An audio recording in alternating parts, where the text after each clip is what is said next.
I tried Andy Frisella's 75 hard challenge, and this is how it changed my life. And these are the things I recommend you know before you even try. So the 75 hard challenge has been circulating the internet for a little while now. You may even have seen some influencers post about it, or even casual friends in one of your Facebook groups or Instagram feeds. Before we go into the challenge, here's a little bit about Andy. Andy Frisella is an entrepreneur, author, podcaster. He is the founder of several successful ventures, including First Form International, Alpine Sports Products, and Frisella and Klein Enterprises. Frisella is also known for his popular podcast, the MF CEO Project, which you can assume what MF stands for, but he's pretty hardcore. He's a no BS, in your face type of personality. And in this podcast, he shares insights and experiences on business, personal development, and in addition to his entrepreneur pursuits, Frisella is a sought-after speaker and author of the best-selling book, The MF CEO Project, Mastering the Art of Business. Now that you know more about Andy and why his challenge probably got people's attention, let's go over the ground rules. There are 6 rules to the challenge, and starting with rule number 1, which I've pulled all of these directly from 75hard.com. So you can check it out if you want. I'll put a link below so you can reference it. Starting with rule number 1, if you skip a day, you must start over. No matter what your day looks like, the first rule of 75 hard challenge is that if you miss a single task, even on a small level, you're supposed to, for example, in one of the rules, drink a gallon of water every day. If you drink 0.9, you got to start over. And this first rule is meant to challenge you. It's meant to put you in an uncomfortable situation where it's inconvenient. It's extremely inconvenient. A lot of these rules are, and you'll see that. And it's meant to build some fortitude, build some consistency in your life, and also cause you to sacrifice some other things in order to make room for these tasks, for these rules, so to speak. So the whole point of this is to make you feel uncomfortable. And that's the first rule, that right out the gate, you miss anything, you start over. And it also, I think in some way makes you want to stick with it, because if you make it like halfway through, you're not going to miss. You're going to probably try to stick to it no matter what happens. So that's probably another reason behind the strictness of it, is if you could just continue on, then you can make one excuse after another. And then next thing you know it, you're changing the entire program to 75 style. Rule number 2, pick a diet and follow it without cheat meals or alcohol. And one thing I like about this is it's a diet that you plan on sticking to. You could be vegan, you could be carnivore. Whatever your diet type is, you just need to stick to it and not have cheat meals. And by cheat meals, meaning like a Big Mac combo meal would probably fall under a cheat meal for everybody, unless you're doing like the McDonald's diet. If that is your diet, I suppose that technically should count. So if you're like me and you're on a lean bulk, then anything that's high in fat, sugar, like an ice cream, technically would be a cheat meal, unless I am following a calories in, calories out type of diet. So like an 80-20, then I wouldn't even consider like ice cream a cheat meal. I would just factor that in. If I'm a flexible dieter, then that technically falls in line. However, the other part is no alcohol, no beer, no liquor, none of that. So if you're going to drink, or if you're going to be among friends, then probably the only thing you could get away with is like a Heineken Double Zero. So that's another aspect of the rules as far as eating and drinking. The next step is the drinking of a gallon of water every day. And on their website, they go through a list of benefits of being properly hydrated and how it has an impact on your performance, your digestion, circulation, skin, and all kinds of other health aspects. And so this is one of the reasons why Frisella made it one of his rules, is to consume a full gallon, 3.7 liters of water daily. And I'll talk to you about why this, for me, was the deal breaker. Number 4, complete 2 45-minute workouts. And throughout the 75 hard challenge, you're expected to do 2 45-minute workouts every single day. And the caveat is one of them has to be outdoors. The other one could be indoors, or it could also be outdoors. And the outdoor workout, it doesn't matter what the weather's like. One exception that is made is don't put your life at jeopardy. So don't go running or do your outside workout if there's like a life-threatening storm happening, so that there's a little bit of leeway there. But outside of that, it's freezing, if it's cold, like just don't hurt yourself, but you got to do your workout outdoors. And when I dug a little bit deeper, I went down the Reddit rabbit hole. It turns out that you need to put a 3-hour buffer between workouts, because I tried to piggyback 2 workouts, and I'll talk more about that, but that's another little detail that isn't quite visible when you first look at the rules, but if you dig deeper, you'll see that. Rule number 5 is to read 10 pages of a non-fictional book daily, and the reason behind it is it's meant to help stimulate parts of your brain that helps build self-discipline, helps create positivity. When you learn and read about what other people do that have improved their lives, you tend to feel like you're not alone in the journey. Number 6, take daily progress photos. And it's pretty cool. In the app, there's a place to upload it, and you have like a calendar where you can go in and daily add the photo. Not only will each picture show your physical transformation, but each progress picture will provide tangible evidence of your journey. It's going to be pretty cool when you see all of the change that you go through.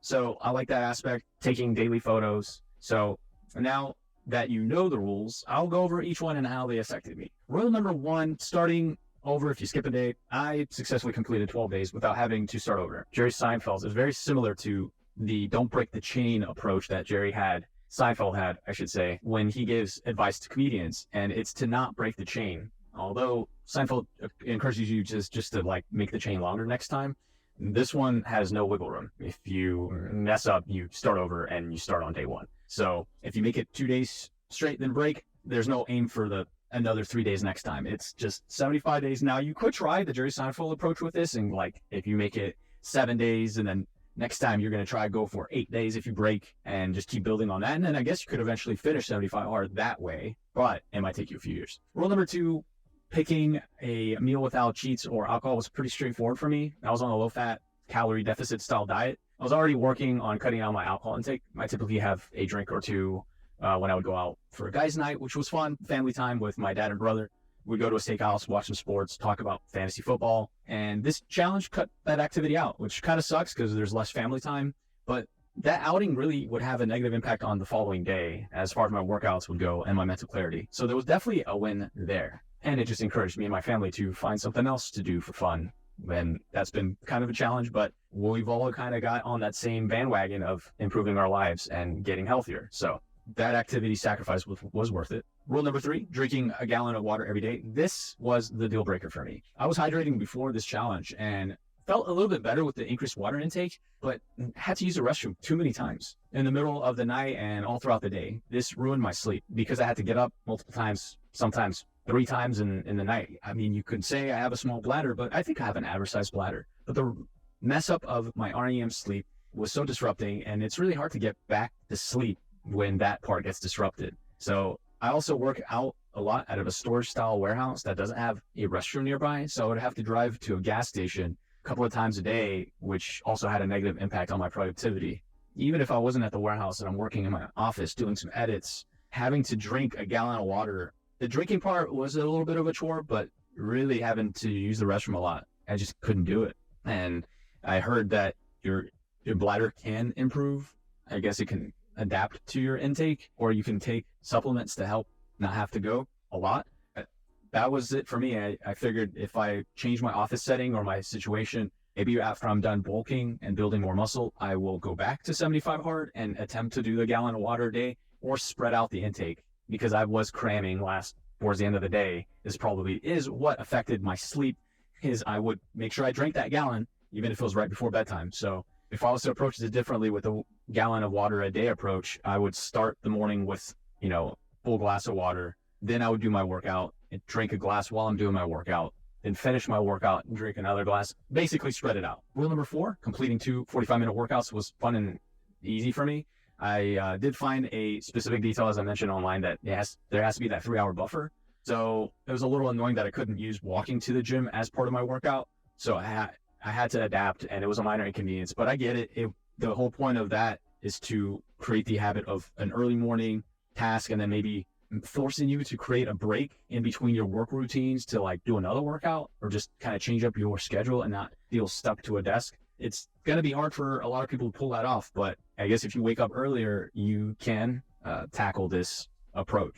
First thing in the morning, do your 45 minutes, walk or a jog, and then save your afternoon or night workout for later. And then rule 5 was pretty easy too. Reading 10 pages of a nonfiction book. It was right up my alley. I like to read, and sometimes I don't make time for it and use audiobooks, but I found myself sitting down reading these books, and I would end up reading a lot more once the topic pulled me in. So this was pretty cool. And it was also nice to take a break from looking at a screen or leaning on the crutch of an audiobook while I'm driving. Overall, this challenge was fun, although I failed to reach the 75 days by a long shot. I pretty much kept all the other habits in play, with the exception of drinking water. And I still do on occasion have a drink if I go to a nice restaurant or a bar, but the habit has shrunk on a major scale. And I can improve my reading habit, and my workouts are now just daily workouts that last at least 90 minutes. So in essence, I crammed 2 workouts together. I recommend this challenge for people who are really looking to set clear boundaries in their lives so they can truly benefit from good habits that are hard to instill if you don't already have some in place. Also, make sure you surround yourself with people who support your goals, because this challenge will put a wrench in a lot of the plans you have. And if you have some plans that have been traditions, there will be some peer pressure into like sticking with you, whatever it is that you would do. If it's, your fantasy football draft and you're drinking beer there and that sort of thing. So another strategy might be to pick the 75-day hard challenge in a season where you're not going to be tempted to drink or party or hang out with people that are going to pull you away from it. Cheat meals and stuff. It's going to be a challenge. So you can definitely pull it off, but try to not give yourself more obstacles. And then lastly, make sure your bladder is ready. Maybe warm up a month before with half a gallon or so. That way you're ready for the full amount. And I read that your bladder, like I mentioned before, can adapt to your fluid consumption. So knowing all of these things now, I'll probably give it another shot when I'm probably in my cut phase, which will be 6 months from now. And I have different life circumstances. I'm about to go to some weddings and travel for screening. All those things are just going to make it a lot more challenging. And I'm not even chalking them up as excuses. That's just, the circumstance of my life right now. But I hope you're in a position where you can try this challenge. Check out more details by going to 75hard.com, or let me know if you've tried it, failed, or tried it and succeeded. And if you did any of those, comment below. I'd like to read and see what strategies I can put into play next time I give this a shot. Hope that helps.